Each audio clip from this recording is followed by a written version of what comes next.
आज बड़ा ही सौभाग्य का दिन है कि पूज्य महाराज श्री पंडित श्री धीरेन्द्र कृष्ण शास्त्री जी पूज्य बागेश्वर धाम सरकार पीठाधीश्वर आपके द्वारा इस देश में एक इतिहास रचा जा रहा है। ये ऐतिहासिक पल है।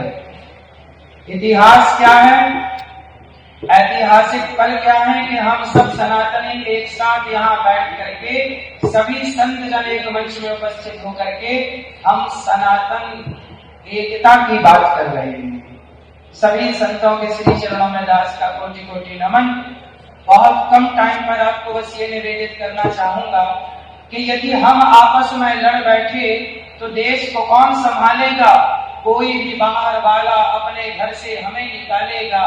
दीवानों जरा होश करो, मेरे देश प्रेमियों आपस में प्रेम करो। देश प्रेमी हम आपस में लड़ जाएंगे तो कौन किसको संभालने आएगा?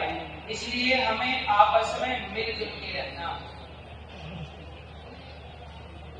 सनातन ब्राह्मण क्षत्रिय वैश्य शूद्र हम आपस में लड़ने के लिए नहीं बने, आपस में संगठित होकर के एक दूसरे का सहयोग करने के लिए बने। हम आपस में लड़ गए तो हमारी लड़ाई का फायदा अंग्रेजों ने उठाया।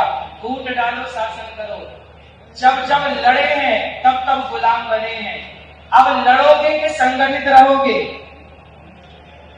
सारे सनातनी एकजुट। पूज्य महाराज जी का यही सपना है कि हम एकजुट रहें। और मुझे इस सनातन पदयात्रा में सेवा गौरी गोपाल जी की रसोई की दी गई, सभी सनातनियों की सेवा भोजन की दी गई। और आगे भी जो पूज्य महाराज जी यात्रा करेंगे उस यात्रा में सभी पदयात्रियों को भोजन की सेवा गौरी गोपाल भगवान की ओर से ही रहेगी।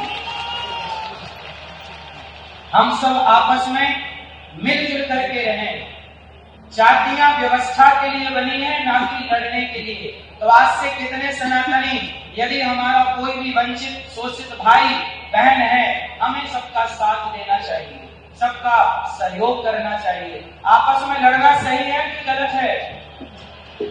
कौन कौन नहीं लड़ेगा इससे? कौन कौन संगठित रहेंगे? ये 5 उंगली है, एक उंगली किसी के पकड़ आ जाएगी ना तो मरोड़ देगा, तोड़ देगा उंगली। और ये 5 उंगली जब मुठिका बन जाती है ना, और मुठिका एक महाकपि हनी, एक मुठिका पड़ जाए तो अक्कल ठिकाने लग जाती है सामने वाले की। हम बिखरे रहेंगे तो उंगली की तरह है, और संगठित हो गए तो मुठिका की तरह है। इसलिए हम कैसे रहेंगे? बना के बताओ मुठिका, ऐसे रहोगे?